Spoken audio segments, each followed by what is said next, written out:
Hello and welcome to Take Action News with David Shuster, the executive producer. Daniel Marin's guest hosting the show this Saturday, June 15, 2013, on this beautiful sunny Saturday here in Anacostia, Washington, D.C. We've got a great final hour ahead of us. We're going to be hearing from Alan Rosenblatt, his social media segment. He's going to be talking with the man behind the fake Edward Snowden Twitter accounts, the first explicit admission and interview with that person. I think we'll reveal his identity shortly. We may have already done it on social media. But first, Alan's going to join me this first 6 minutes. Alan, you've been digging a little bit into just what this PRISM program is and how it affects social media. I know you had a Twitter chat about it earlier this week. Tell us what you've been finding.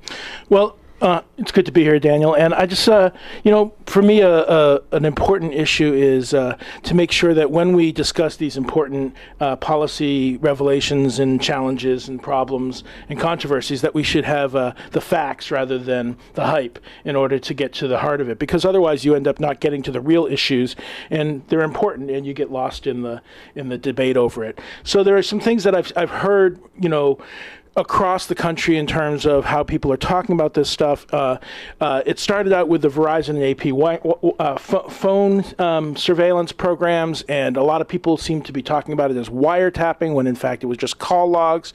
And while wiretapping is horrible, we don't want to talk about that since that's what it wasn't that.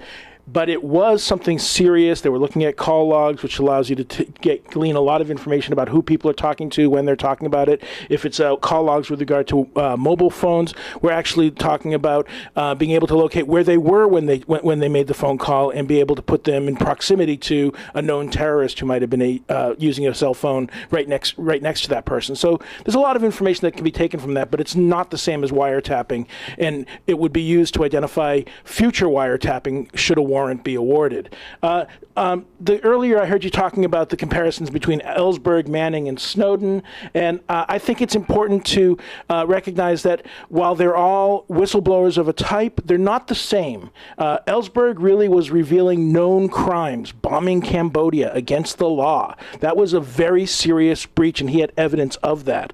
Manning, on the other hand, was a large net, and there really wasn't a clear sense of crimes being committed, but rather a lot of embarrassing information and maybe the exposure of a crime, but it certainly wasn't. It was more like the kind of vast phone record haul that we're complaining about from the NSA than it is a warranted dive into a specific probable cause research. Alan, I think that's a really great point. And I think that some people believe, though, that the Manning leak helped expose a bombing of civilians in Afghanistan. But I appreciate that distinction. That is very important to note, that he was casting a wide net, that was a judgment decision.